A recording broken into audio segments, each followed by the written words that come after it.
Sri Paus Fransiskus. Dan selanjutnya berkaitan dengan persidangan ini, nampak bagaimana ini betul-betul suatu daur ulang terhadap suatu proses pengadilan yang telah memiliki kekuatan hukum tetap dan kemudian diproses kembali segala sesuatunya dari awal.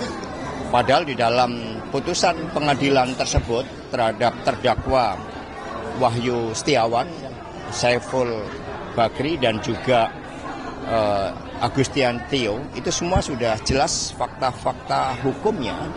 Dan tapi demi menghormati seluruh proses, kita melihat bahwa banyak hal yang kemudian harus diputar kembali.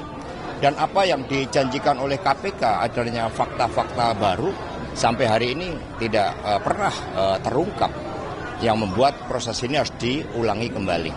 Nah, untuk itu selanjutnya kepada penasihat hukum kami persilahkan. Ya, teman-teman, setelah saya pelajari BAP dari tahun 2020, tanggal 6 Februari 2020, tanggal 7 Februari 2020, saya sandingkan dengan BAP di mana Saudara Tio diperiksa 2025, itu sama persis. Titik, koma, pertanyaan sama. Nanti kita akan tunjukkan kepada teman-teman selesai persidangan. Artinya apa? Bahwa kasus ini adalah kasus daur ulang. Kasus ini adalah kasus pesanan politik yang sebenarnya sudah putus secara ingkrah, tidak ada kaitannya dengan Mas Hasto Kristianto. Ini sudah pernah diuji, teman-teman. Teman-teman wartawan juga hari ini, pagi ini, sempat kesulitan kan untuk akses ke dalam ruang persidangan. Sebenarnya kami juga menyampaikan, kami mencegah untuk orang-orang yang akan melakukan provokasi. Yang melakukan provokasi dengan memakai baju-baju seolah-olah mendukung penegakan hukum, mendukung KPK. Teman-teman bisa melihat, di depan masih banyak massa bayaran yang mendemo untuk meminta Pak Sekjen PDI Perjuangan untuk segera ditangkap. Ini artinya apa? Kasus ini adalah kasus politik dengan dalil penegakan hukum korupsi. Jadi ini adalah kasus politik yang dipaksakan, yang terbukti bahwa banyak yang punya kepentingan sehingga harus membayar pendemo, harus membayar massa atau orang-orang yang mohon maaf tidak mengerti apa persidangan ini, juga pun tidak mengerti.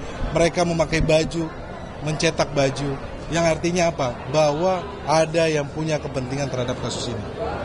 Persidangan ini sudah pernah diuji di 2020, sudah ingkrah. Kalau tadi yang disampaikan itu semua sudah diungkap di dalam putusan. Nanti kita akan bertanya kepada saudara saksi. Dan tidak ada kaitannya sama Sekjen PDI Perjuangan.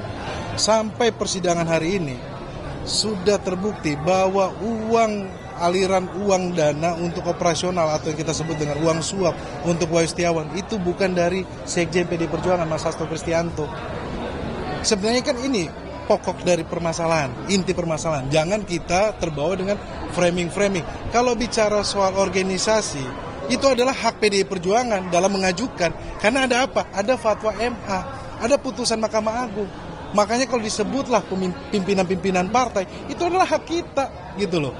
Tetapi dalam perjalanan kan saya sudah tanya kepada Saudara Wahyu, sudah tahu ini tidak bisa, kenapa masih menanyakan anggaran, masih minta uang operasional. Artinya apa? Di sini ada permainan kong-kali-kong antara mereka yang mereka coba siasati supaya ini berjalan, padahal ini sudah tidak bisa.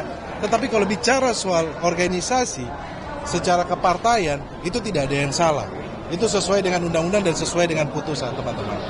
Oke, jadi nanti kita akan lihat agenda pembuktian, nanti kita akan tanyakan kepada kedua saksi ini ya. Mungkin saudara Febri atau... Ya, ini persidangan kedua untuk pokok perkara ya. Kita sudah melihat dan terima kasih pada semuanya sudah mengawal ini. Di setengah hari persidangan ini kami mencatat banyak hal.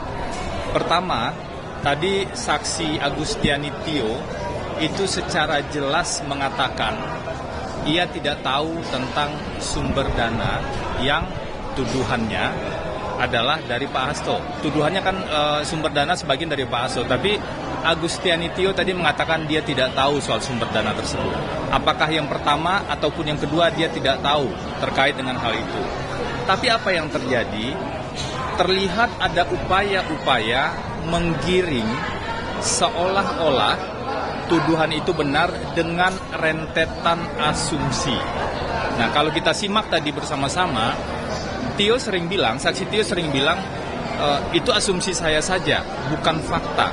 Inilah poin penting yang perlu kita lihat bersama, bahwa seseorang atau sebuah perbuatan itu tidak bisa dibuktikan dengan asumsi, apalagi tadi banyak sekali asumsi. Kami mencatat setidaknya lebih dari 10 kali saksi Tio mengatakan bahwa yang ia sampaikan sebagian di BAP itu adalah asumsi. Tapi seolah-olah ada upaya untuk menggiring hal tersebut. Silakan dulu, lanjut.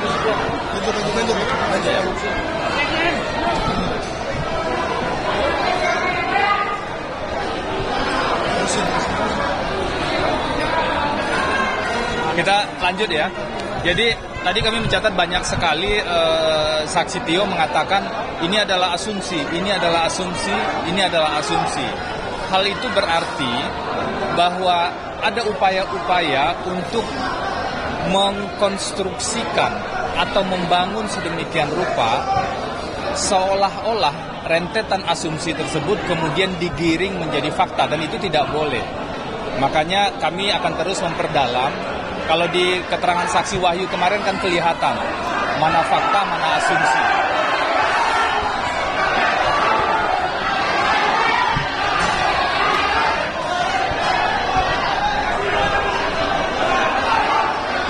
Ya, kalau dari kesaksian Wahyu dan kesaksian Tio tadi kelihatan mana fakta, mana asumsi.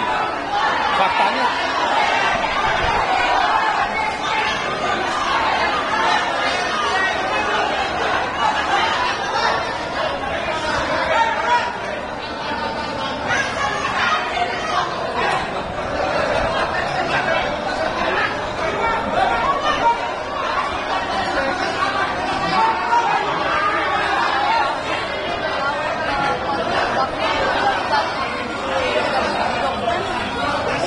mestinya boleh.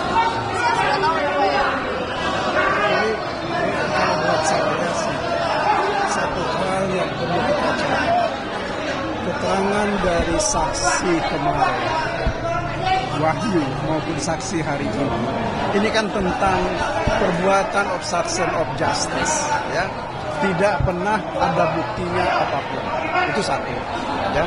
Saya kira kemarin 2 orang saksi itu, ketika kami tanya apa pengetahuan mereka, meskipun mereka diperiksa terkait dengan obstruction of justice, mereka nggak tahu apa-apa. Ini hari ini saya kira Ibu Tio juga sudah ditanya mengenai obstruction of justice, juga dia nggak tahu. Artinya apa? Paling tidak sekarang ini pihak KPK tidak bisa membuktikan dari 3 orang saksi mengenai dakwaan pertama. Kemudian yang kedua, saya lanjutkan apa yang diterangkan oleh Febri tadi. Ini mengenai urusan surat dakwaan kedua dan juga alternatif dari dakwaan ke-1, yaitu terkait dengan suap. Suap itu intinya adalah memberi hadiah atau janji.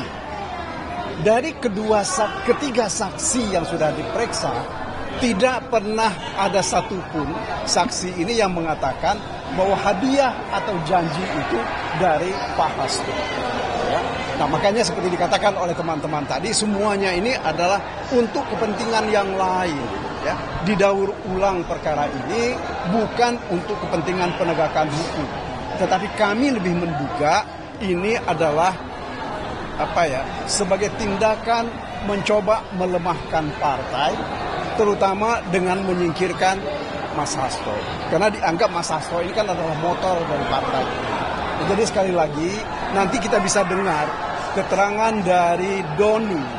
Apakah memang ada perintah dari Mas Hasto terkait dengan hadiah atau janji itu? Karena intinya dari suap itu adalah memberi hadiah atau janji. Kalau ini tidak bisa dibuktikan atau tidak ada buktinya, tidak bisa disampaikan, tidak diketahui oleh saksi, maka mestinya hakim berani untuk memutuskan nanti bahwa dakwaan itu tidak terbukti.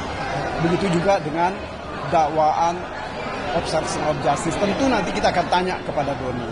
Saya kira itu yang sekedar tambahan dari saya. Jadi ini perlu dipisahkan ya teman-teman.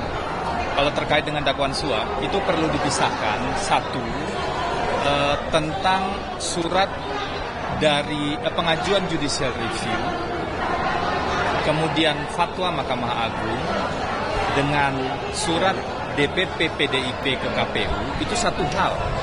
Itu hak konstitusional partai dan siapapun sebenarnya bisa mengajukan judicial review. Dan sekaligus ini penegasan, karena tadi JPU sempat bertanya, bukankah seharusnya pengajuan ke MK? Itu keliru. Kenapa keliru? Karena yang di judicial review, yang diuji adalah peraturan KPU, peraturan di bawah undang-undang. Itu memang tempat pengujiannya adalah di Mahkamah Agung. Sehingga kalau Mahkamah Agung sudah memutuskan, ada putusan nomor 57, putusan judicial review, harusnya KPU patuh dengan hal tersebut dan melaksanakannya. Kalau KPU patuh melaksanakan putusan MA, nggak ada kejadian seperti ini. Itu peristiwa pertama yang harus dipisahkan dengan peristiwa kedua. Ada gerakan lain yang terlihat, yang kemudian ada transaksi biaya operasional. Kenapa ini harus dipisahkan? Karena kita lihat betul Wahyu kemarin mengatakan di kesaksiannya, sebenarnya menurut dia sejak awal itu tidak mungkin dilakukan, menurut Wahyu. Tapi dari fakta tadi, dari komunikasi dengan Tio, dari WhatsApp dan lain-lain, sebenarnya Wahyu masih mencoba untuk tawar-menawar tentang biaya operasional dan seolah-olah masih memberi celah bahwa ini masih mungkin diurus. Artinya, kami menduga Wahyu menyalahgunakan situasi ini untuk kepentingan pribadinya. Padahal situasinya seharusnya sederhana saja. Kalau KPU patuh dengan putusan Mahkamah Agung dan patuh dengan fatwa Mahkamah Agung, tidak akan ada tindak pidana ini. Jadi perlu kita lihat kembali ke sana. Mungkin itu dulu ya. Nanti kita harus lanjut sidang siang lagi. Terima kasih.